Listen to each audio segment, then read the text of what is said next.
Bien, ahora sí vamos a empezar. Muy buenas tardes a todos.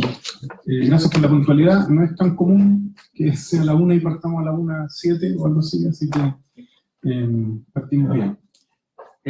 Este es el primero del coloquio de una serie que inauguramos en el Instituto este año a propósito de la creación de los núcleos de investigación, que es una iniciativa transversal de tratar de juntar agendas de investigación en torno a temas comunes.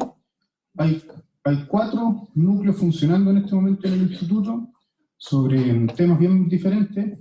Ordenamiento territorial hay uno, participación ciudadana otro, marginalidad urbana el tercero, y este que es en el que estamos hoy día, que se llama NUBAC, Núcleo de Investigación Barrio y Ciudad, donde la idea es un poco problematizar la idea y el concepto y la realidad de los barrios en la ciudad contemporánea. Eso es un poco lo que nos motivó a crear el núcleo y lo que en el fondo tiene que ver con el coloquio que estamos hoy día. Queremos agradecer también especialmente a los 3 comentaristas, que la idea es no hacer un así súper formal como a lo mejor aparecía en el afiche, sino que empezar a conversar sobre este concepto, esta idea de barrio de la manera más espontánea probablemente, pero con la trayectoria que cada uno de ustedes, los que están acá, y los comentaristas que nosotros invitamos tiene. Tenemos a Pedro Banen, arquitecto, con una larga trayectoria en el tema de la forma, de la escala y del proceso de crecimiento de la ciudad. María Luisa Méndez, socióloga, también con una larga trayectoria en cohesión social, sociabilidad y un poco en el tema de los habitantes. Y a Francisca Pérez, que también con vasta trayectoria, exalumna del doctorado en arquitectura y estudios urbanos de acá, en el tema de imaginarios. Entonces, las 3 entradas que proponíamos para este coloquio, que tenía que ver con imaginario, habitantes y escala, están un poco cubiertas en esta serie de comentarios, aunque no se sientan presionados en solamente comentar de eso o con ese tema en particular, sino que la idea es conversar más libremente. Entonces, ¿por qué y cómo pensar o repensar la idea de barrio hoy día? Un poco el contexto de otras investigaciones y de lo que hemos ido trabajando individualmente o en el instituto de forma más colectiva, tiene que ver con un proceso de transformación de la ciudad, un contexto contemporáneo que de alguna forma impacta también a la escala barrial y a la idea o al imaginario y a los habitantes y a lo que ocurre dentro de los barrios. En este proceso grande de expansión urbana y densificación hacia los centros, alguna consecuencia debería tener sobre la escala barrial. Por otro lado, la complejización sociocultural de los últimos años también es un tema que impacta probablemente la idea tradicional de barrio o lo que estamos entendiendo por esta escala y por esta parte de ciudad, en términos, por ejemplo, de los procesos migratorios, de la segregación, de los estilos de vida, de la cultura urbana, etc. Y también una tercera entrada o tercera dimensión que nosotros entendíamos como un contexto favorable para repensar la idea de barrio, tiene que ver con la creciente y constante mercantilización de la ciudad, el desarrollo inmobiliario que va produciendo un espacio que tiene ciertos intereses, que tiene ciertas lógicas, que probablemente también tienen un impacto sobre la vida cotidiana del barrio, sobre la idea, el concepto y lo imaginario. Entonces, a partir de ese contexto general, nosotros propusimos una entrada bien puntual, bien particular. No pretendemos tener como una cosa exhaustiva sobre estas dimensiones del barrio, sino que hicimos un ejercicio, una incursión puntual a propósito de la revista Vivienda y Decoración, en una revisión histórica, para ir evaluando algunos elementos que entran a esta discusión. Por un lado, cómo se aborda, antes de la revisión de la revista, esta Vivienda y Decoración y los atributos y lo que se va vendiendo como idea de barrio, hicimos una revisión también de la literatura, o sea, cómo la academia, principalmente en América Latina, ha conceptualizado el barrio, para a partir de ahí ver este estudio de casos, si uno quiere, a partir de la revista, y luego sacar algunas conclusiones en términos de escala y de cómo eso ha ido impactando el crecimiento de la ciudad. Entonces, tenemos esas tres entradas como ejercicio, como incursión de campo para repensar la idea del barrio, en estas tres dimensiones de imaginarios, habitantes y escala, en este contexto que, además de la transformación de la ciudad, es un concepto que creemos que es importante en la discusión pública. Está en las políticas públicas la idea de barrio, está en las reivindicaciones de los movimientos sociales la idea de barrio, está en la discusión cotidiana y en la discusión académica. Pero también pasa que es un concepto medio refaloso, un concepto que es ambiguo, que tiene varias entradas, que a veces no coinciden. Entonces, el objetivo de este coloquio en particular es, como decía el título, repensar la idea de barrio en estas tres dimensiones. Entonces, a continuación vamos a hacer una presentación que esperamos que sea breve. No queremos como tomar todo el tiempo del coloquio en la pura presentación, sino que entregar estos insumos para la discusión después con nuestros tres comentaristas. La presentación va a estar a cargo de Lucas González, quien es antropólogo y estudiante de nuestro magíster y miembro del NUBAC, y en paralelo con algunas intervenciones de Ricardo Tofelo, y al final Macarena hará una síntesis para dar pase a la moderación también de los comentarios. Así que de nuevo muchas gracias por estar acá y comenzamos con la presentación.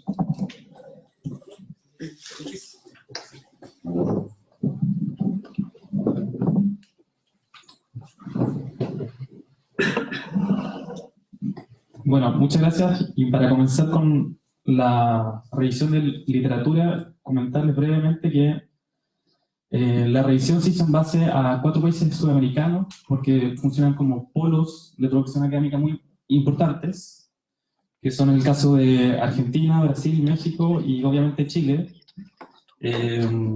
Por cada país se revisaron diferentes revistas. Estos son algunos listados solamente: la revista brasileña de gestión urbana, Economía Social y Territorio, revista CUI 16, en Chile Eure, INVI, entre otras. Y este es un cuadro muy sintético que trata de resumir un poco la revisión. En primer lugar, identificamos 3 tipos de barrios. En la década de los 60 y 80 fue muy característico el estudio de los barrios populares, los asentamientos, las villas miserias, los campamentos, y por entonces las conceptualizaciones tienden a entender el barrio como una unidad geográfica discreta, aislada, generalmente como dependiente de la industrialización, del desarrollo económico, y en general el estudio de las prácticas de los habitantes se enfocaba en la reproducción social a partir de lazos de reciprocidad, de parentesco, y en ese sentido se enfatiza la experiencia limitada de la ciudad para los habitantes de los asentamientos informales. Y en torno a los imaginarios, básicamente se debaten entre 2 perspectivas, una muy anclada a la memoria e identidad colectiva y otra muy asociada a la estigmatización de la pobreza, del origen rural, de los habitantes, entre otras. Posteriormente, entre la década de los 90 y el 2000, comienza a emerger con más fuerza el fenómeno de los barrios cerrados, a nivel latinoamericano en general, y en ese sentido el barrio comienza a verse también a escala metropolitana y se lo comienza a considerar como un factor clave en la expansión dispersa de la ciudad. En torno a los habitantes se estudia mucho y se enfatiza la autosegregación a partir de clase social, particularmente los tratos más altos, y este aislamiento morfológico del resto del entorno periférico, periurbano. Y en torno a los imaginarios destaca la valoración de los entornos naturales como un valor de consumo, y a propósito de esto, un retorno a un estilo de vida comunitario. Y finalmente, un tercer tipo de barrio que podemos identificar a partir de los 90 y en la actualidad se enfoca fuertemente ya básicamente en 2 fenómenos: la verticalización y la renovación de los centros históricos. Y en ese sentido, el barrio comienza a destacar como un símbolo de distinción que puede darle competitividad a las ciudades en mercados internacionales, y en el sentido de las prácticas de los habitantes se estudian principalmente a partir de la turistificación, la revaluación de los bienes urbanos, también el surgimiento de lógicas de distinción y fronteras simbólicas a partir de estilos de vidas, y también distintas prácticas de resistencia ciudadana bien variadas y diversas. Y en torno a los imaginarios destaca la impronta de una arquitectura vanguardista asociada al progreso y también un carácter cosmopolita del centro de las ciudades. Entonces, esto muy sintéticamente, como modo de ejemplificar y visualizar un poco lo que les comenté anteriormente, esto es representativo de Chile y Brasil en el contexto de los barrios populares, donde se destacan las prácticas de autoconstrucción y que de alguna manera se debaten entre reivindicaciones políticas y en algunos casos también se habla de un uso más bien instrumental de prácticas de tomas de terreno, etc. Pero en general siempre está de nuevo este debate. Por un lado, una conformación de una identidad que se vuelve parte de la subjetividad de las personas, donde valora su barrio, donde es parte de su vida, versus, desde un punto de vista más externo, la estigmatización a causa de la materialidad de las viviendas, de la ubicación, de las prácticas muchas veces consideradas anómicas, por el hacinamiento, el allegamiento, etc. Después, una segunda etapa, como comentábamos sobre las urbanizaciones cerradas, que acá se enfatiza mucho el entorno natural, un barrio que casi conforma una pequeña ciudadela, y donde se puede ver es muy homogéneo a partir de la conformación de estratos altos, y que en ese sentido tienen una sociabilidad muy delimitada y muy excluyente con el resto de los asentamientos urbanos periféricos, que suelen ser asentamientos informales en muchos casos. Y por último, en una tercera etapa, donde se destaca la densificación y la renovación urbana, se pueden diferenciar dos procesos muy diferentes. En Chile, por ejemplo, el caso de Estación Central, donde se busca maximizar la utilidad de la empresa inmobiliaria, versus, por ejemplo, el caso de México, que es el Paseo de la Reforma, donde destaca más bien la renovación a partir de grandes obras arquitectónicas que buscan posicionar internacionalmente a las ciudades. También se producen dinámicas muy divergentes, porque si bien existen prácticas de resistencia ciudadana, se indica muchas veces que lo que se tiende a defender son unos estilos de vida que buscan valorar los servicios y equipamientos que tienen en el centro de las ciudades, pero eso generalmente termina redundando en un acceso menos inclusivo para personas de menos recursos hacia el centro de las ciudades. Y bueno, esto tiene la finalidad de servir como un contexto del análisis que hizo Consuelo Banda, que ella fue quien hizo el análisis de la revista Vivienda y Decoración, y lamentablemente no pude estar hoy día para presentarlo, así que yo lo expondré en lugar de ello. Entonces, lo que hizo Consuelo y lo que vamos a poner acá es, en primer lugar, un análisis cronológico de los anuncios publicitarios, y en una primera parte, a partir de la década del 83, que es desde cuando se comenzó a hacer la revisión de las fuentes, destaca la idea de un barrio como un ideal suburbano, que está muy asociado a la idea de la tranquilidad, también al estatus. Acá lo dice la publicidad, un condominio de real jerarquía en La Reina. Estos anuncios publicitarios se localizan principalmente en el sector oriente de Santiago, principalmente en comunas de alta renta y también en el caso de La Florida. Y la publicidad destaca el proceso de urbanización, se ve en el fondo cómo se construye a partir del vacío, y también se vuelve a enfatizar esta idea de privilegio de estatus, la reina de las casas. Destaca en ese sentido también el paisaje agreste a partir del cual se comienza a construir, y también referencia desde ese entonces también a estilos de vida. En Bellavista, por ejemplo, en la primera publicidad dice: en Bellavista tendrá vecinos muy golosos. Después, posteriormente, en la década de los 90, comienza a emerger otro tipo de barrio en torno a los anuncios publicitarios, vinculados más bien a una pequeña densificación de 4 o 5 pisos, donde enfatiza la modernidad y la seguridad. Esto comienza a expandirse un poco más, aparecen comunas como Huechuraba, se expande más por Peñalolén, más por La Florida también, y en el fondo se destacan valores como la tranquilidad en el extremo de la lámina. También se destaca la conexión a la ciudad, pero en entornos protegidos, ubíquese bien, por ejemplo.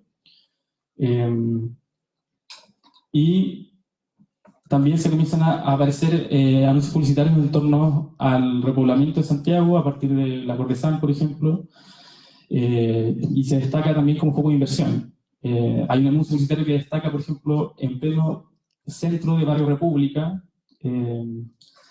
También se habla de invierta en el centro de Santiago. Hay un par de láminas que lo permiten inferir. Y ya en la década de los 2000 comienza a aparecer en los condominios cerrados como un retorno a la nostalgia del barrio de antaño, y se piensa principalmente el barrio como a escala de ciudad. Y acá vemos que el patrón de localización se esparce por Colina también, por Maipú, por San Bernardo, tal como dice la literatura también. Se destaca la idea de un barrio como antaño. El Carmen de Huechuraba tiene onda, haciendo énfasis en la sociabilidad homogénea. Y también se enfatiza alto en la inversión en los centros de la ciudad. Bajaron los dividendos, se enfatiza la accesibilidad al metro. Y acá abajo, en el segundo anuncio publicitario, se destaca la idea de la ciudad perfecta, pensando como la idea de un barrio cerrado como autosuficiente.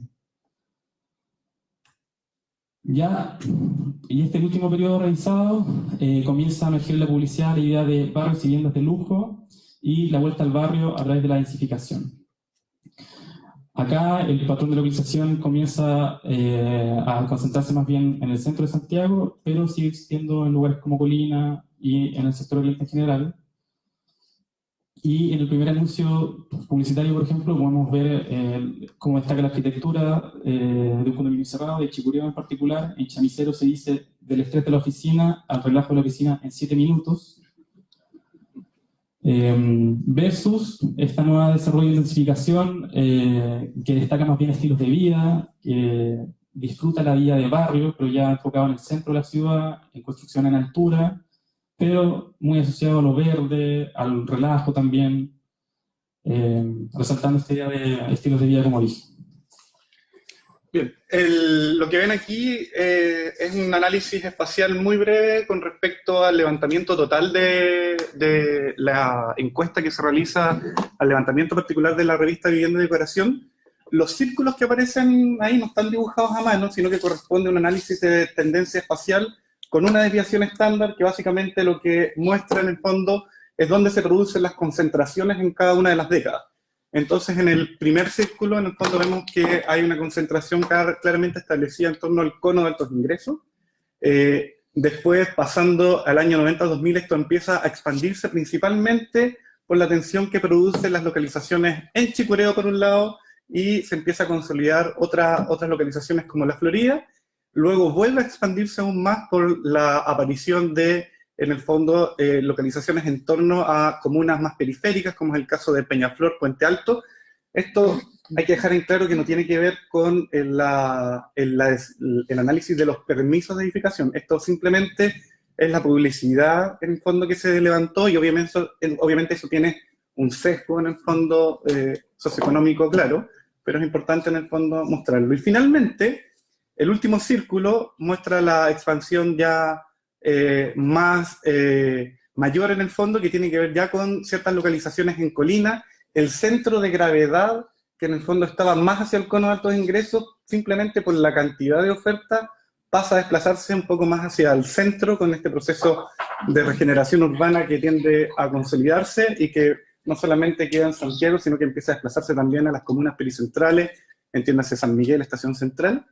Pero cuando nosotros analizamos los precios de suelo, nos encontramos que el patrón más o menos continúa, a pesar de que esto no está en el fondo ajustado a la temporalidad, continúa concentrándose en parte importante en el cono de altos ingresos con las más altas UF metros cuadrados, y aparece posteriormente en el fondo el sector de Chicureo y Colina también con altos precios, y si se fijan, con precios mucho más acotados en torno a el centro de Santiago, que también está respondiendo, sobre todo en la última década, a ciertos procesos de inversión asociados a departamentos de mucho menor tamaño, que es un poco lo que podemos ver aquí. Y para finalizar el análisis de Consuelo, destacar que hay barrios, o más bien hay atributos de los barrios que destacan en distintos periodos, independiente de la cronología que expusimos anteriormente.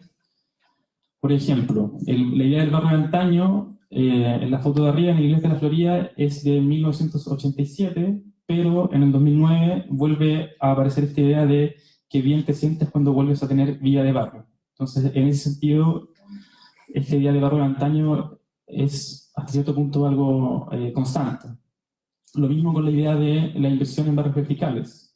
Hay anuncios que parten desde 1995, como las imágenes que están abajo a la izquierda, y después hay anuncios hasta 2017.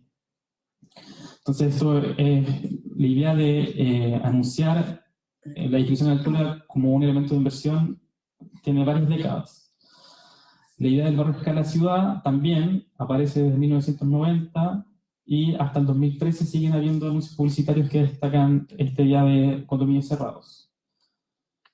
Y finalmente, esta idea de la comodificación de la naturaleza está desde el 99, por ejemplo, gran jardín privado, hasta el 2011, por ejemplo, pero acá se vende más como un estilo de vida.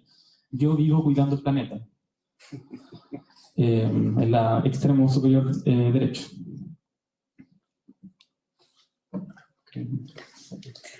Bien, gracias por la presentación. Yo quisiera en realidad enfatizar algunos puntos de estos primeros hallazgos.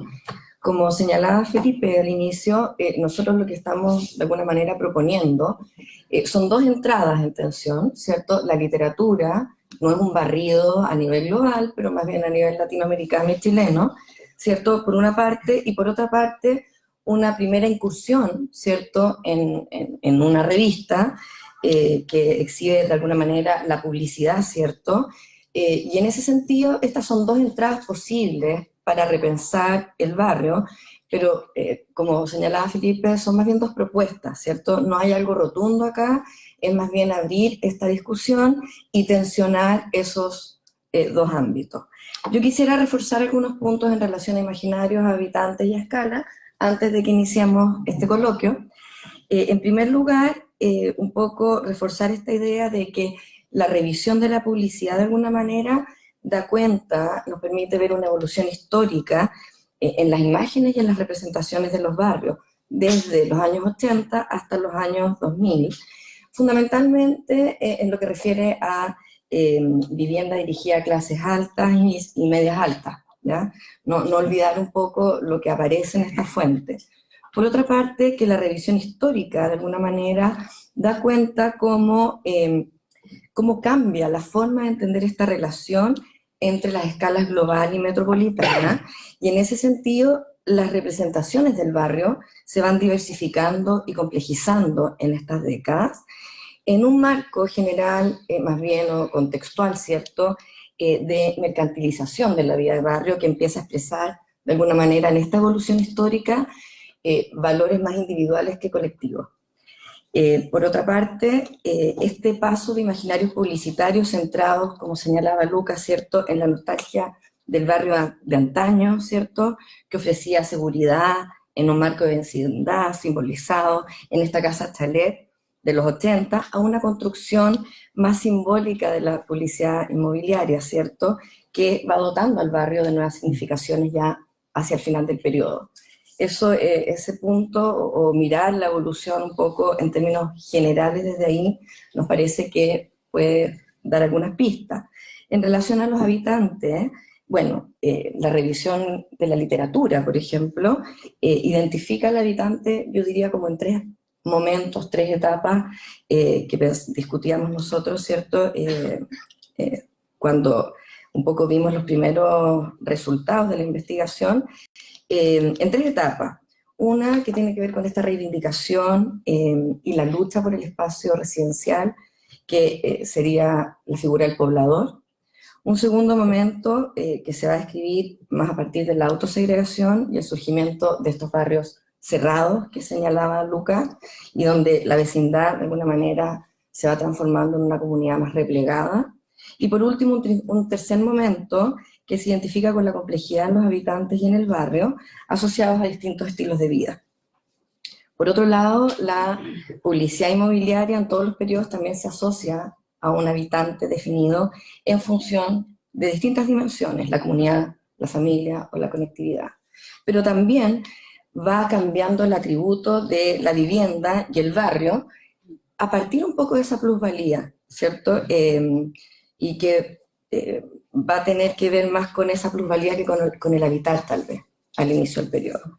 Y por último, en relación a la escala, queríamos señalar o enfatizar también algunos puntos referidos a los patrones de localización, donde el concepto de barrio centrado en el poblador va evolucionando de alguna manera a urbanizaciones más cerradas, cada vez más lejanas de los centros urbanos.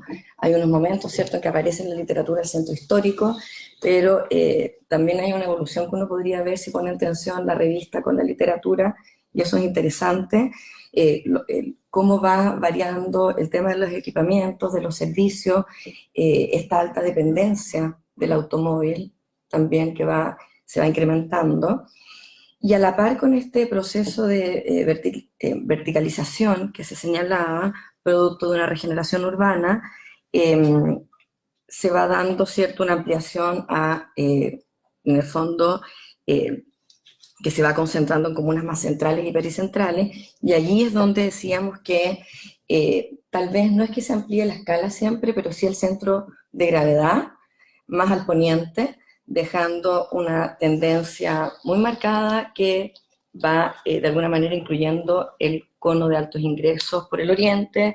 Ahí se ve en la publicidad la aparición de Chicureo por el norte, la Florida por el sur, etc. Pero bien, en el fondo, ¿hacia dónde va todo esto? ¿Hacia dónde van las escalas? ¿Cómo aparecen los imaginarios y los habitantes del barrio? Es un poco donde queremos nosotros ahora iniciar este coloquio, desde el énfasis en estas tres componentes. Son tres componentes posibles, y desde donde nosotros queremos plantear la discusión. Por eso que decidimos llamar coloquio a esta actividad. Entonces, un poco a partir de estas ideas fuerzas, no sé si quieren agregar alguna idea más. Cristian, nosotros queremos dejar esto hasta acá, ¿cierto? Y más bien invitar a nuestros comentaristas a abrir esta conversación. Entonces invito a Francisca Pérez, a María Luisa Méndez y a Pedro Vane a esta mesa. Sí.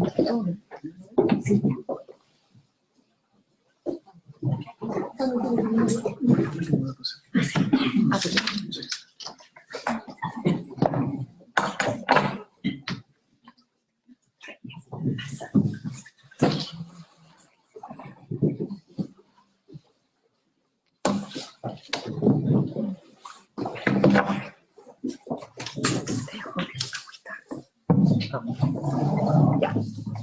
Bueno, agradecer nuevamente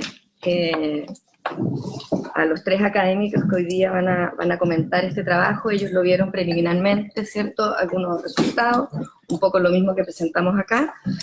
Bien, creo que el orden podría seguir un poco como está esbozado, ¿cierto?, el título del coloquio.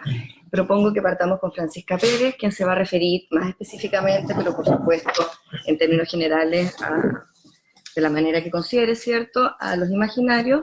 Luego seguir con María Luisa Méndez, quien probablemente va a hacer más énfasis en los habitantes, para terminar con el profesor Pedro Vane, que probablemente va a hacer más énfasis en las escalas.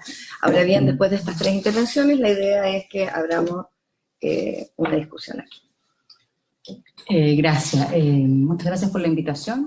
Un placer para mí poder comentar este coloquio, ya que es un tema que me ha acompañado en realidad durante mucho tiempo, tanto desde mi tesis de pregrado, donde trabajé en temas relacionados un poco con lo que ustedes presentan hoy día, y luego en el doctorado también.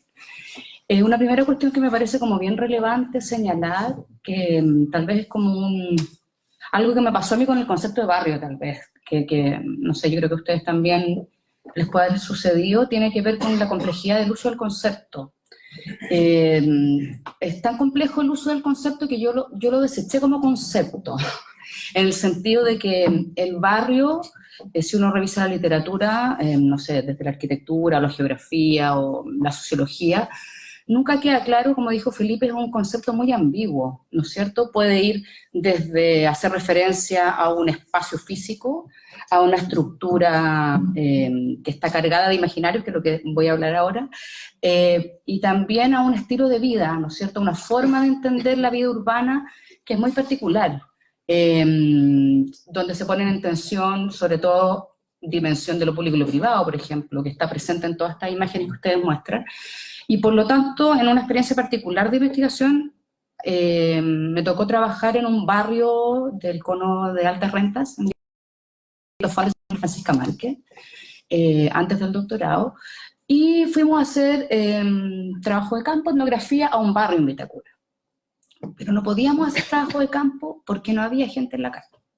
Entonces nosotros, revisando el concepto de barrio, decíamos, pucha, pero el barrio es lo público, entonces no nos sirve este concepto para abordar estos espacios residenciales.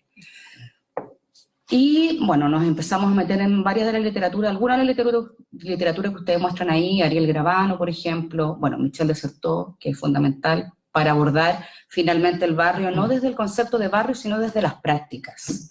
Entonces, finalmente, lo que yo hice para poder hacer esa investigación fue decir, ok, aquí a lo mejor no nos sirve el concepto de barrio, pero sí lo que plantea Ariel Gravano, que es el concepto de vida barrial. La vida barrial como un tipo de sociabilidad particular, ¿no es cierto?, que remite a una serie de imaginarios, que es lo que me toca a mí aportar en esta conversación, que son imaginarios que están, como dice Gravano, plasmados en el sentido común. Hay barrio cuando hay relaciones cara a cara, cercanía entre los habitantes, la tasa de azúcar entre los vecinos. Entonces, esa precondición del barrio nos posiciona en encontrar o no encontrar barrio cuando no están o están esos atributos. Si lo sacamos de ahí, si lo desnaturalizamos, que es principalmente lo que yo pienso que es un gran aporte, es decir, no existe un concepto de barrio como algo previo, como algo dado, sino que eso es una producción social, una construcción social, y que va a depender, y por eso yo creo que no es tal vez el mejor concepto, porque en este recorrido histórico que ustedes hacen, y me ha pasado a mí también, no siempre está en la publicidad el concepto de barrio. Si ustedes fueran más para atrás, en los años 30 había una revista que se llamaba Barrio Alto, que era una revista de Ñuñoa y Providencia.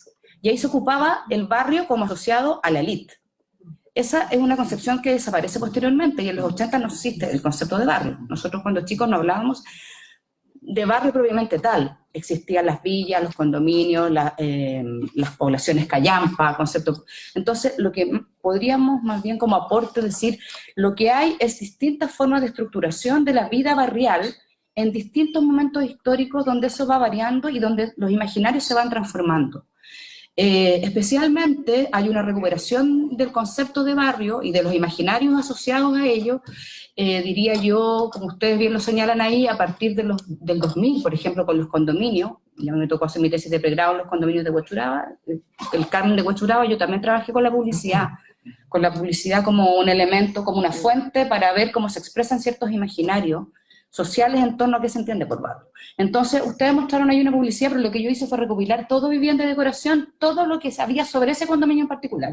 Entonces, aparecían ciertos elementos como, por ejemplo, un barrio verde, ¿no es cierto?, asociado a esta vía de antaño, ¿no es cierto?, un concepto que ocupé yo ahí fue la nostalgia de la vida rural, haciendo cierta referencia a un concepto de José Bengoa sobre la nostalgia de la vida de campo, del arraigo en lo rural, que está muy presente en los imaginarios que vinculan a la vida de barrio en condominios, no al barrio, sino que a la vida de barrio en los condominios.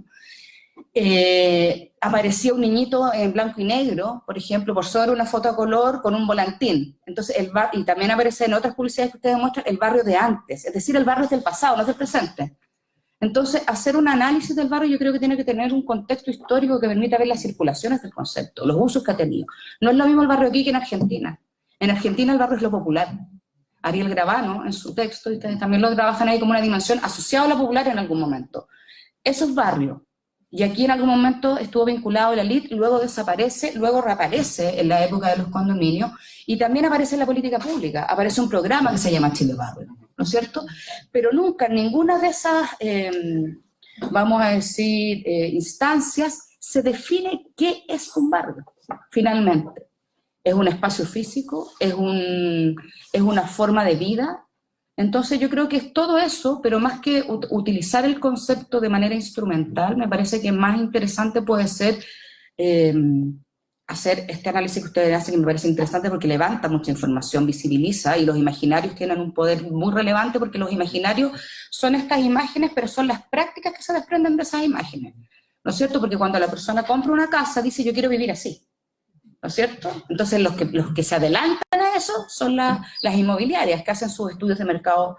Nosotros entrevistamos cuando trabajamos en Huechuraba a los agentes inmobiliarios y ellos hacen unos estudios de mercado perfectos donde detectan por qué en Huechuraba tiene que ser estilo casa chilena, por qué en la Florida tiene que ser Georgian, porque ellos saben que están apelando a lo más, vamos a decir, relevante, ¿no es cierto?, que en el fondo tiene que ver con, no sé, lo que como diría Pierre Bourdieu, los estilos de vida, finalmente, la distinción, ¿no es cierto? Yo vivo en casa estilo chilena, por lo tanto, a mí me interesa un barrio como antes, por lo tanto, a mí me interesa remontarme a ciertos imaginarios que me vinculan de alguna manera a ese pasado colonial.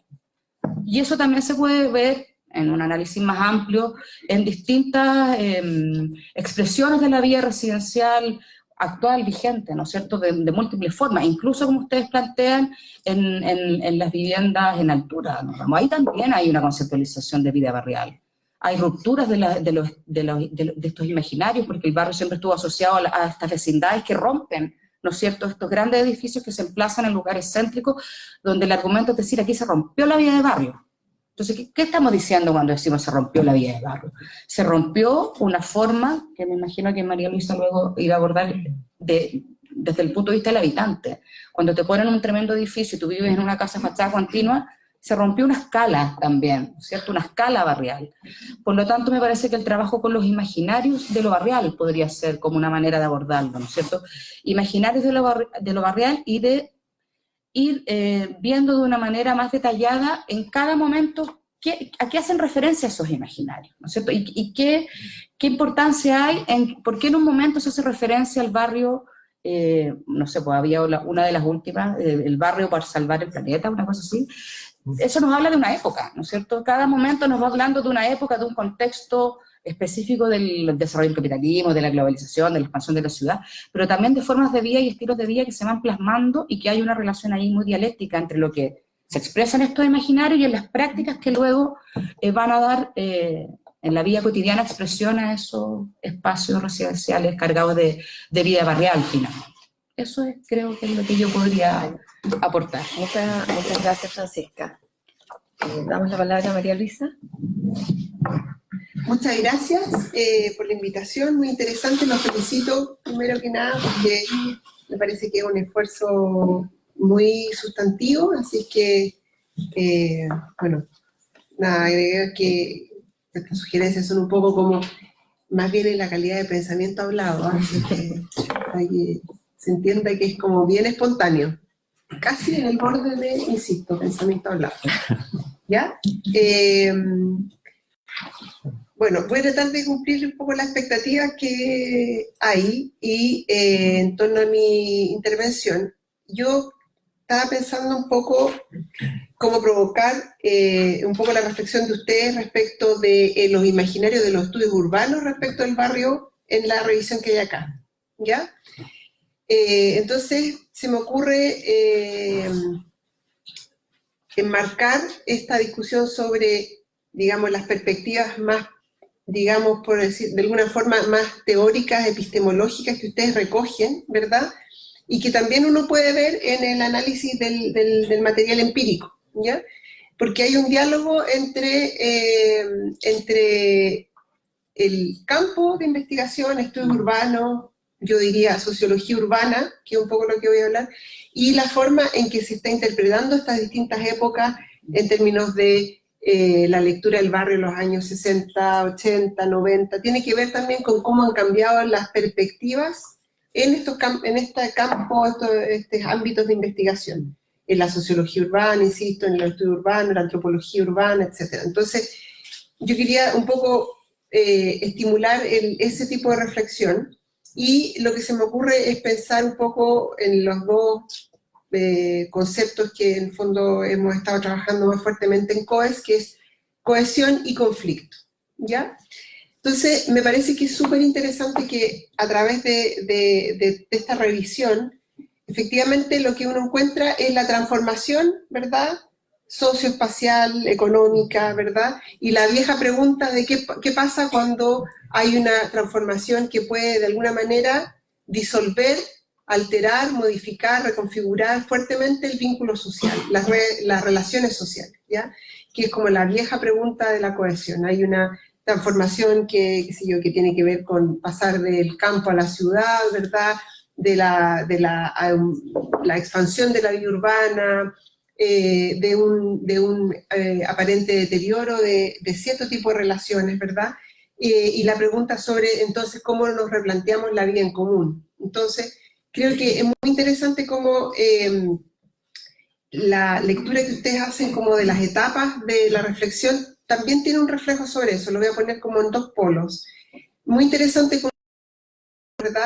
El tema de la cohesión en barrios que parecen como más reificados, ¿verdad? Como los barrios de las poblaciones, ¿verdad? Tú decías muy ciertamente, igual tiene una historia hacia atrás, el barrio existía como más asociado a una clase alta, más clase media alta, ¿verdad? Pero en esta recopilación ya la vemos como un espacio que tiene una dimensión muy característica, donde ocurre cierto tipo de vida, ¿sí? Donde ocurre cierto tipo de vida, hay también una expectativa en la literatura sobre qué es lo que va a pasar en ese tipo de vida, qué acción política va a tener ese actor, qué tipo de configuración de relaciones sociales hay en ese espacio, ¿sí?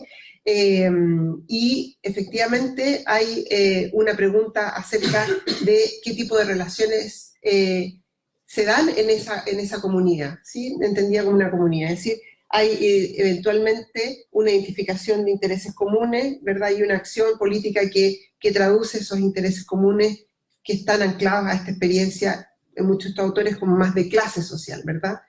Y vamos transitando hacia lecturas que dicen, bueno, hay crecientemente una fragmentación de la vida social, ¿verdad? La ciudad se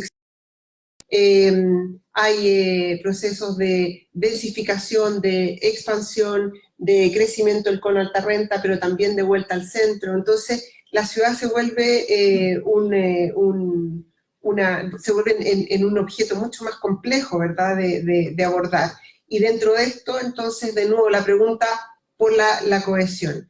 Y ahí me gustaría también plantear una inquietud, porque efectivamente lo que vemos en esta discusión es que la literatura muestra cómo hay una lectura, por ejemplo, hacia barrios cerrados, ¿verdad? Hacia sectores que parecen más homogéneos.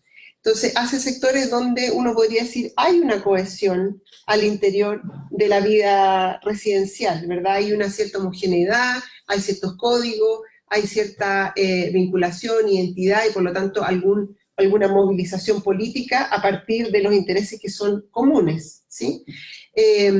Pero, y eso está también en la discusión actual, ¿verdad? ¿Cómo pasamos de esa cohesión local, barrial, a la pregunta por la cohesión a nivel social, ¿verdad? A la vida de la ciudad, ¿sí? Eso no estaba tanto en la literatura del barrio como la población, ¿verdad? Porque ahí está mucho más presente el tema, por eso me gusta el diálogo con el conflicto, porque estaba mucho más presente la tensión respecto en ese sentido, por ejemplo, el conflicto político. Ahora, en esta segunda etapa de la revisión teórica, lo que me parece súper interesante que tú decías también, Francisca, aparece el tema del conflicto, pero aparece el tema del conflicto en la vida cotidiana, ¿verdad? En la vida cotidiana de, por ejemplo, lo que he estudiado yo, las clases medias en determinados barrios, en términos de la convivencia, si ponen o no ponen un edificio, quién recoge o no la basura, cómo se vive acá, ¿sí? Entonces, está también el conflicto, pero leído con las herramientas que nos permite la teoría social, o que en el fondo están un poco más visibles o sobre la agenda en nuestros estudios urbanos, sociología, antropología. Entonces, creo que también tiene que ver con un correlato de nuestras propias disciplinas o campos epistémicos, por decirlo de alguna forma. Entonces, me parece súper interesante. Un aspecto que creo que es muy clave en esta última visión es cómo también estas aproximaciones teóricas nos permiten ver la dimensión performativa que está involucrada en la idea de barrio, ¿verdad? En la idea de barrio en el sentido como ustedes lo plantean. los imaginarios de la publicidad funcionan, tienen un efecto, ¿verdad? Así como la Bourdieu, son eficaces en algún sentido simbólico, pero no es que se transmitan de forma automática. La gente, como trabaja Paz, ¿verdad? La gente hace lugar, placemaking, ¿no es cierto? Tiene ciertas prácticas que van de alguna manera, a través de las cuales van negociando también esos imaginarios, esos repertorios, ¿verdad? Entonces, creo que en esta última lectura es fundamental tener en cuenta que las herramientas de la discusión actual nos permiten ver esa dimensión performativa, es decir, yo creo que el proyecto siempre tiene que tener eso en cuenta, porque no es que la publicidad afecta, son repertorios que están disponibles y estarán disponibles para quienes puedan utilizarlo en el sentido eficaz, ¿verdad?, que les resulte simbólicamente. Si es para reclamar pertenencia, reacomodar las jerarquías internas de los barrios, para evitar la construcción de un edificio, para decir aquí usted no vive, ¿verdad?, yo vivo acá, etcétera. Pero en el fondo actúan en un entorno que es desigual y que sabemos que es así, pero no es que sean como automáticos, ¿verdad? Están disponibles como otro tipo de repertorio. Así que creo que eso es súper interesante. Solo para ir cerrando, yo hace muy poco terminé de escribir un prólogo para un libro que hicieron en el Centro de Estudios Urbanos y Territoriales de la Universidad Católica del Maule, que se llama lo vecinal en Chile. Entonces discuten la idea de barrio en tensión con la idea de la vecindad, ¿ya? Entonces el argumento es súper crítico, porque dice la idea de barrio, sobre todo los sectores más desaventajados en Chile, es una idea, es un dispositivo muy Foucaultiano, es un dispositivo de gobernanza de la política pública y que ha tendido a llevar la vida en común a una lectura mucho más jibarizada, ¿verdad?, individualizada, que hace competir por fondos concursables en vez de actuar por intereses comunes, ¿ya? Entonces, en esa mirada, claro, uno dice, sí, ¿verdad? Pero el mercado a lo mejor también hace acciones de ese tipo, ¿verdad?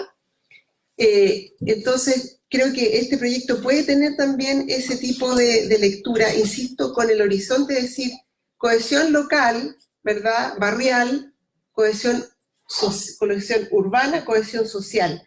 ¿Cómo juega esa diferentes tipos de escala? Ustedes un poco lo decían, ¿verdad? Esta interiorización de ciertos repertorios que, cuando ayudan a la construcción de un estilo de vida, como lo he estudiado yo, por ejemplo, apelando a bienes que son, digamos, a idearios que son superiores. A todos nos interesa que se acabe la desigualdad, que no haya más crisis medioambiental, ¿verdad? Pero, en el fondo, estamos capitalizando, estamos comodificando ciertos repertorios para una acumulación que es desigual. No sé si se entiende, es decir, es un ejercicio bien complejo, ¿verdad? Las zonas típicas algunas que yo he estudiado, evidentemente el ideario de frenar una expansión urbana, una masacre urbana, es algo que a todos nos interpela, pero el ejercicio, ¿verdad?, de esa definición de fronteras, entonces, como quién está dentro y quién está fuera de la vida de barrio que gira en torno a esta definición, es mucho más compleja y redefine también posiciones asimétricas. Y solo para terminar, ahora sí que sí, para terminar, estoy súper de acuerdo con Francisca que de aquí, en el fondo, uno puede plantearse la pregunta más como de la dimensión política. En el libro que escribimos con Modesto Gallo sobre la reproducción de la clase media alta, y que hicimos también en un estudio de los mercados inmobiliarios escolares con Ricardo, nosotros vimos cómo hay trayectorias socioespaciales hacia la clase media alta, hasta ese sector privilegiado, ¿verdad? Trayectorias de gente que no vivía en ese sector, que no vivía en esa clase, ¿verdad?, que tiene un ascenso social. En ese sector se concentra toda la movilidad social de Chile. Ahí está. O sea, no es un país con mucha movilidad, pero ahí hay mucha movilidad social ascendente. Y cómo estas trayectorias también configuran, por ejemplo, la elección que tienen de los colegios, la forma de sociabilizar, la forma de criar a sus hijos, etc. Entonces, estoy totalmente de acuerdo con que ahí ese núcleo tiene una dimensión política, y los imaginarios que tú decías, si es la casa chilena, que si es la casa mediterránea, que si es la casa, la restaurada, patrimonial, tiene todo que ver con política. Y tiene todo que ver con la idea que tengo de cohesión local, urbana, social. Gracias, María Luisa.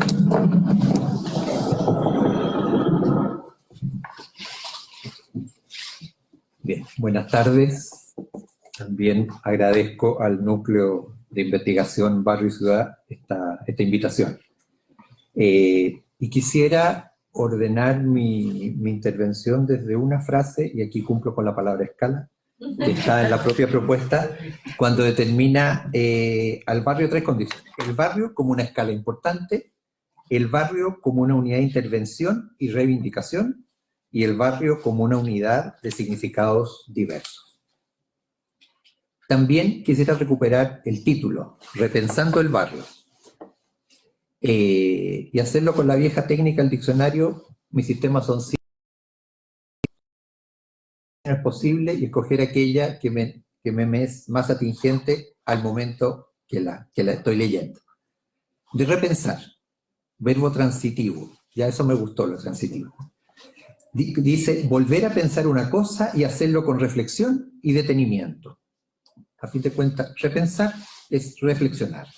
Y barrio, corro el riesgo desde el diccionario a lo que Francisca evitó, como sustantivo, entendido como una subdivisión de una ciudad o pueblo que suele tener identidad propia, primer atributo, y cuyos habitantes cuentan con un sentido de pertenencia, segundo atributo. Y continúa. Puede haber nacido por una decisión administrativa de las autoridades, por un desarrollo inmobiliario, que pareciera que es el que se despliega en la investigación en desarrollo, o por el simple devenir histórico. No excluyo ni la decisión administrativa de las autoridades, que está en este ceder la cancha completa al mercado inmobiliario, ni tampoco el devenir histórico, que ya solo el arco de tiempo de trabajo está dando luces de que se produce un registro de ese tipo. Bien, 4 aproximaciones posibles al barrio. Primero, 2 escritores, no se sonrían los estudiantes del doctorado.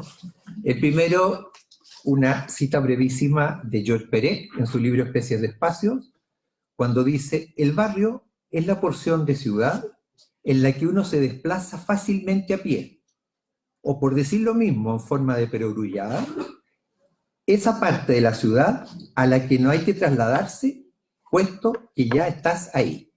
O sea, esencialmente permanencia y pertenencia. Segundo autor, Orhan Pamuk, en su Estambul, Ciudad de Recuerdos, que a fin de cuentas el libro es el desarrollo de sus recuerdos desde su más inicial infancia hasta el ingreso a la universidad, más o menos a los 20 años, cuando además, en un punto de quiebre, toma la decisión de estudiar literatura y renunciar a estudiar arquitectura, que era el deseo de sus padres. Plantea Pamuk que los lugares, no es cita, los lugares acompañan sus edades desde el interior de un edificio familiar, en que en cierto minuto el rincón de una escalera entre el piso que vive la madre, la abuela y donde viven ellos es todo su mundo, todo su cosmos, hasta la ciudad como campo infinito de exploración. Ya decidido a ser escritor, ha dibujado, fotografiado siempre, convierte a la ciudad de Estambul en su campo de desarrollo.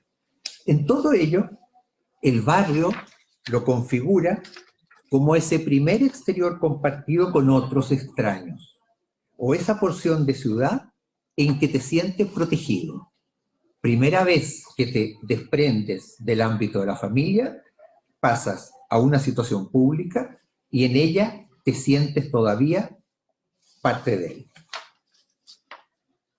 Tercera aproximación, desde la visión de un urbanista y arquitecto teórico y práctico, el griego Constantino Doxiadis, que a través de su doctrina laiquística, que desarrolla desde el año 67, la plasma en un texto, pero la venía desarrollando de mucho antes, esta ciencia de lo que él llama la ciencia de los establecimientos humanos, que recorren desde la persona hasta la ecumenópolis, o sea, el mundo ciudad, en 15 escalas distintas, en la cual estas escalas que se parten con la persona y termina con el planeta completo urbanizado, situación que ya la tenemos a la vista, reconoce al barrio como la sexta escala, siendo uno la persona, le determina una escala. Esto para los arquitectos es muy importante, 1C500. Las escalas de representación, como insistía mucho el profesor Fernando Pérez, a fin de cuentas son también escalas de pensamiento.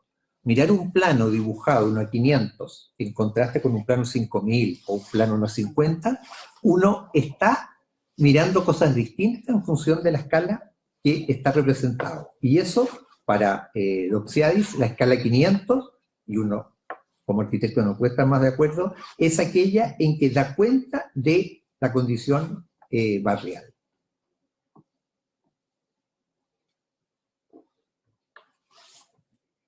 Es una escala clave, y por otra parte, en la escala, no me voy a alargar ahora, en la escala de sus 15 escalas distintas, en algunos puntos se producen unos saltos. Hay unas escalas que quedan no asumidas, esta escala de dibujo no asumidas por un concepto específico. Y él plantea que cuando ello se produce es porque la escala inmediatamente anterior es especialmente relevante, y el barrio es una de ellas. Una unidad urbana estratégica que da identidad y autonomía al individuo y su familia para todas sus actividades cotidianas, exceptuando el trabajo y el estudio a nivel superior, así como las actividades de alta especialización. Encontrar un primer servicio médico, atención médica, un primer trámite bancario es condición de barrio. Cuando necesito hacer una condición más sofisticada, tengo que dejar el barrio.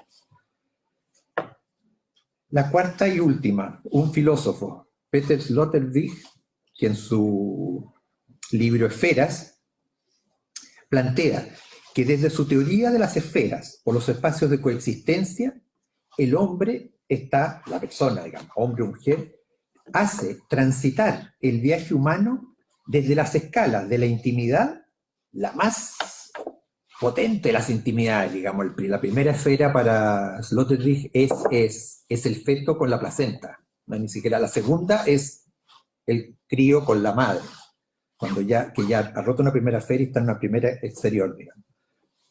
Bueno, en este paso de la secuencia de escalas, en que desde esa intimidad llega hasta el globo, que habla él, entendiendo el planeta en cuanto, y lo insiste mucho, sustantivo, y no globalización en cuanto adjetivo, como una secuencia de dependencia e independencia sucesivas, donde el barrio vuelve a ser una estación clave de interacción. En síntesis, el barrio es una condición fundamental de la vida como sociedad y como persona, o mejor dicho, como persona inserta en una sociedad, inicialmente insertándose en una sociedad. La oportunidad de encontrar a escala humana, es decir, a mano, diríamos coloquialmente, o a pie, diríamos técnicamente, todos los bienes y servicios necesarios para hacer una buena vida. El barrio, en toda su complejidad, es un derecho humano irrenunciable para cualquier ciudadano, para cualquier habitante de ciudad. La escala ciudadana o la metropolitana no son sustitutos, son escalas posteriores, sino complemento de una escala de barrio bien resuelta, primeramente resuelta y puesta en evidencia. En ese sentido, el trabajo, la línea de trabajo que nos presentaban, digamos, que está desarrollando este grupo, el desarrollo de extensiones residenciales, sean estas privadas o públicas, las que hemos visto mayoritariamente privadas, no son creación de nuevos barrios. Las ciudades dormitorios son eso, dormideros. Les falta el resto de una casa colectiva, les falta el resto de una casa vecinal, es decir, de un barrio. Existen múltiples ejemplos en muchos lugares y ciudades con cultura urbana donde el barrio sigue siendo una realidad cotidiana.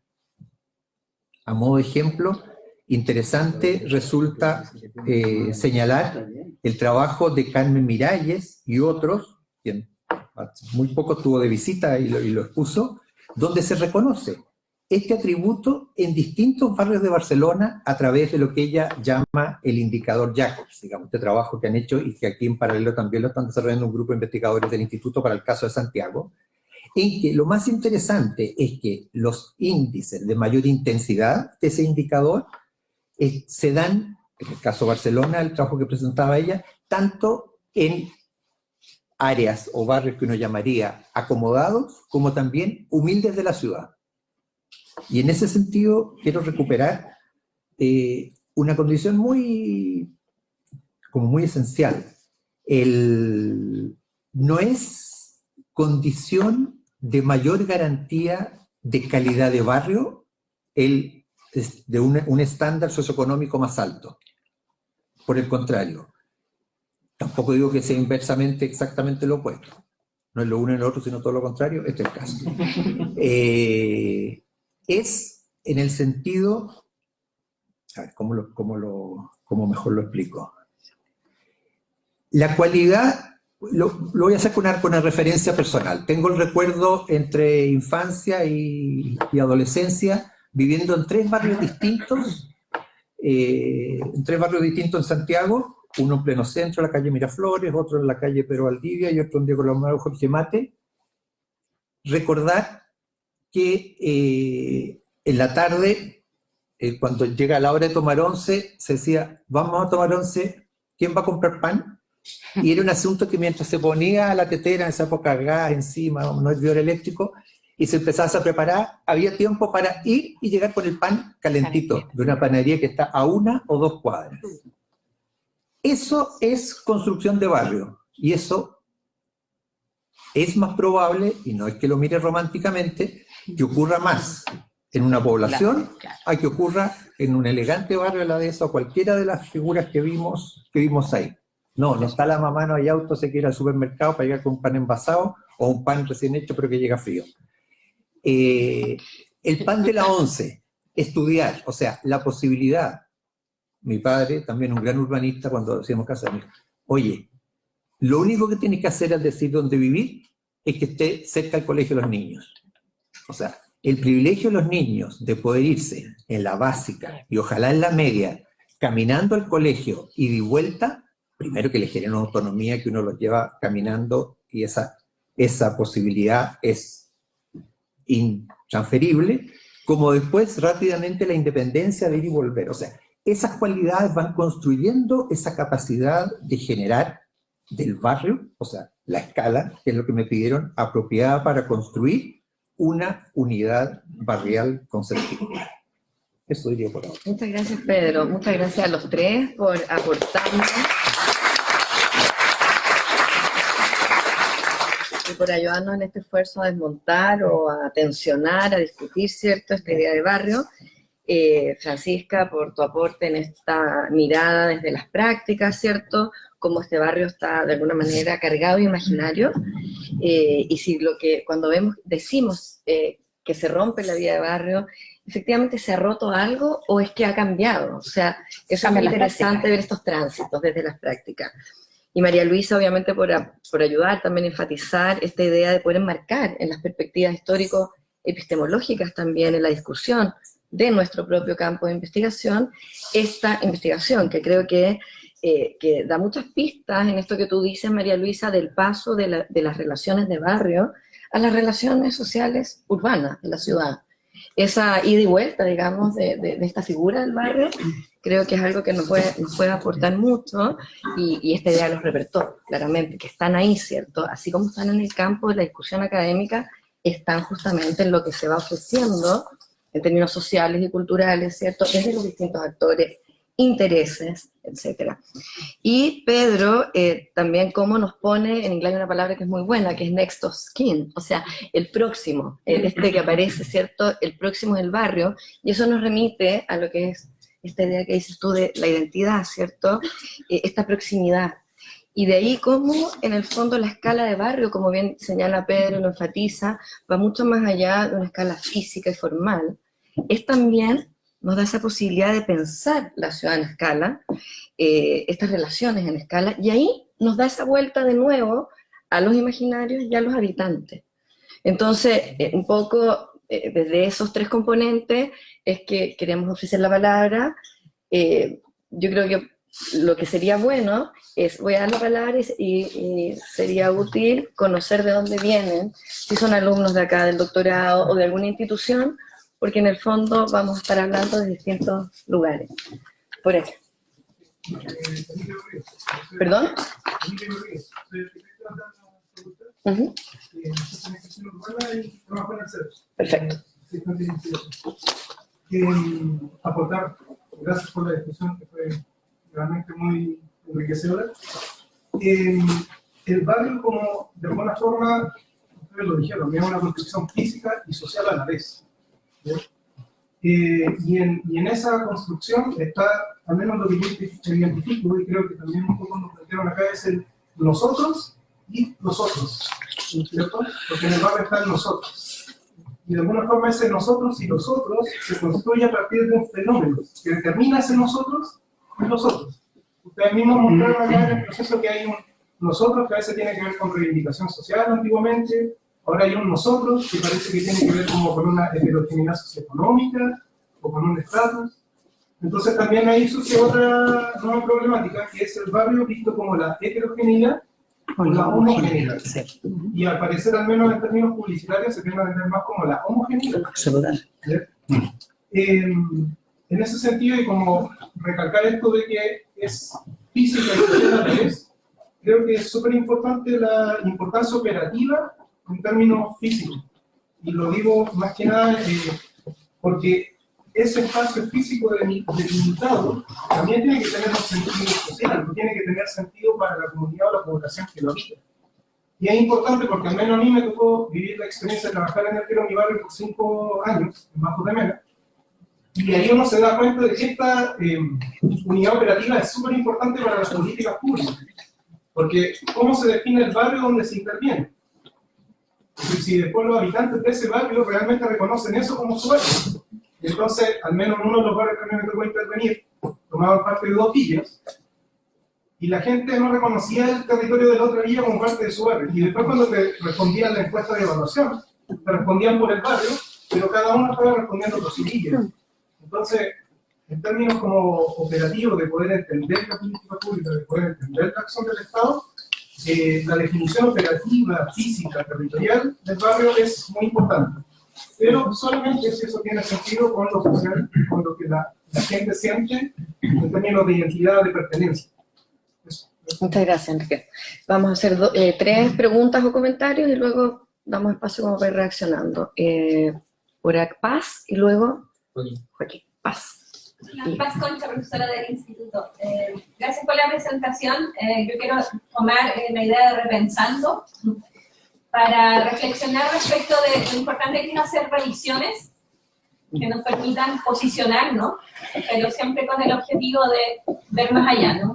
¿Qué es lo que esta literatura o qué es lo que esta revisión no me está permitiendo ver ahora? Creo que algo importante tiene que ver con, por ejemplo, pensar en las formas de habitar mucho más diversas que solo la pertenencia de la propiedad.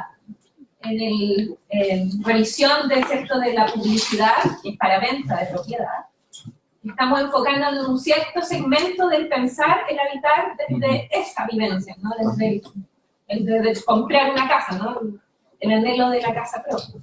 Yo creo que actualmente, y en la situación actual en que se encuentra el mercado inmobiliario, en que sabemos que la mayoría de las personas no puede comprar una casa, yo creo que vale la pena cuestionar, ¿cierto?, cómo podríamos abordar estas formas de habitar más diversas desde otras formas de generar barrio, desde el ¿cierto?, compartir casa, buscar arriendo, la precariedad de insertarse en zonas más centrales para estar más cerca del trabajo, pero en espacios mucho más reducidos, la forma en que transforma la vida cotidiana, el vivir en altura, en espacios altamente densificados, pero muy bien conectados.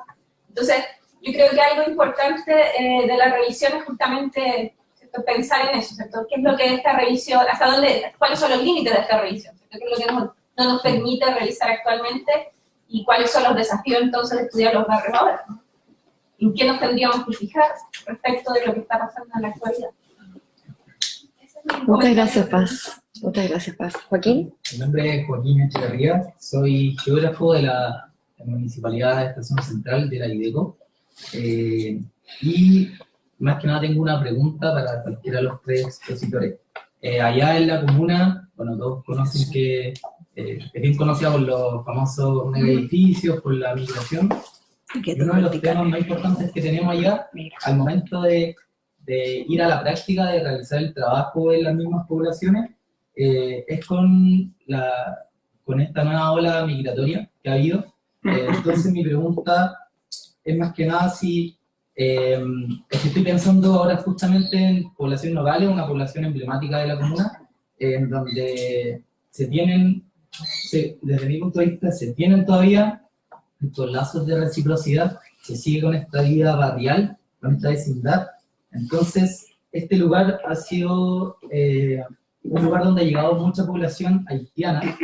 Entonces mi pregunta va a que si esta llegada de los migrantes ha ido cambiando el barrio, lo ha ido polarizando, rompe con la estructura de barrio, ya que dentro de la misma población hay una dinámica bien interesante, ya que la población migrante se centra en partes, se vuelve como un núcleo de población migrante, y en otras partes están más dispersos, en donde hay mucha relación con gente chilena, en donde prácticamente desde la gente que trabajamos ahí en la municipalidad hemos visto distintos, ¿no? Son modos de vida que de a poco se han ido como polarizando. Entonces, a eso va mi pregunta. ¿Qué creen ustedes? Si es algo que se ha ido rompiendo, se mezclan estos modos de vida, y cómo va variando el barrio a partir de la migración, como también debe ocurrir en otras comunas como Quilicura, Recoleta. Oiga, ¿quién de ustedes quisiera comentar algo? La ciencia sociales son más. Sí, es una pregunta bien contingente que se articula un poco con esta idea del nosotros los otros, que es clave, yo creo, ese comentario, porque esa idea de nosotros los otros nos remite a que finalmente el barrio, como espacio homogéneo, heterogéneo, decías tú, el espacio público es heterogéneo y el barrio es una porción, ¿no? Está en el intersticio, como dice Michel Desertón, entre lo público y lo privado, es un intersticio, por eso también es ambiguo, pero no un espacio cerrado, por eso es difícil cuando uno utiliza el concepto de los condominios, que tienen rejas, que restringen el acceso. El barrio supuestamente debería tener la posibilidad del ingreso de ese otro, ¿no? A pesar de que existen procesos de reconocimiento de identidad, evidentemente, que son fundamentales para en lo que plantea María Luisa, por ejemplo, la defensa de un barrio a través de una identidad, de una adscripción, en la delimitación de estas marcas, ¿no? Hasta aquí llega el barrio, aunque la municipalidad diga que es hasta acá, los habitantes dicen que es hasta aquí. Entonces, en ese contexto de esa rearticulación de lo público y lo privado, de la heterogeneidad o de la homogeneidad, yo creo que el tema de la migración nos interpela a algo muy clave, y que hay varios estudios, ¿no es cierto?, que se están haciendo, que se han hecho en torno a cómo ha impactado la vida cotidiana en ciertos barrios, estudios que se hicieron en Recoleta con los peruanos, ¿no es cierto? Hay harto sentido común que dice que el chileno, y que es efectivo en un alto nivel, digamos, generalmente es xenófobo, ¿no es cierto?, y en el discurso tú escuchas en la jerga cotidiana una constante odiosidad frente al migrante, frente al peruano en su época, en los 90, y hoy día frente a los haitianos hay una reacción ahí que se mezcla, ¿no es cierto?, con temas de raza, ¿no es cierto?, la racialización, porque es otro tipo de migración que tiene otro tipo de connotaciones simbólicas y otros imaginarios, ¿no es cierto? Pero finalmente hay estudios donde se demuestra que eso, que si bien existe también en el ámbito de las prácticas cotidianas, no es tan real. En el ámbito de las prácticas cotidianas, a mí me tocó participar en una investigación en la Estación Central con haitianos precisamente. Finalmente en el cotidiano hay una permeabilidad, como dices tú, se pregunta, ¿se rompe? Se transforma, ¿no? Se transforman y se incorporan ciertas prácticas. Por ejemplo, con respecto a los peruanos de los 90, las principales tensiones entre peruanos y chilenos era el uso del espacio público, ¿no? El uso de por qué comen en la calle, ¿no? ¿Por qué hacen fiestas, ¿no es cierto?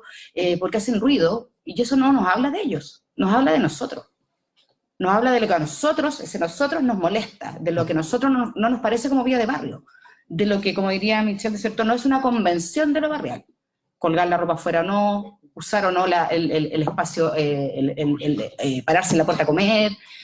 Son prácticas que nos habla de nuestra sociedad, que es una sociedad que vive hacia adentro, donde el espacio de lo privado se protege, se define, y donde, por ejemplo, mi abuela me retaba si yo estaba hablando en la puerta de la casa afuera. No, eso no se hace. No se habla en la puerta, la gente entra adentro de la casa, no se ocupa ese espacio. Entonces, con la migración nos permite pensar eso, repensar finalmente, interpelar cuáles son de qué manera rearticulamos nuestras relaciones con la autoridad finalmente.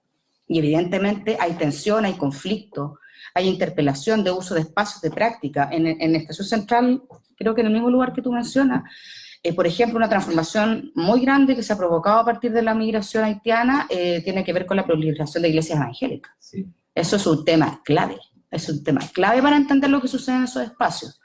Ahí hay una articulación de los usos cotidianos, de las prácticas barriales, que el día domingo tú vas y es otro barrio, habitado por los haitianos, donde está la feria y donde los haitianos venden y compran sus productos, donde se transforman las prácticas culinarias.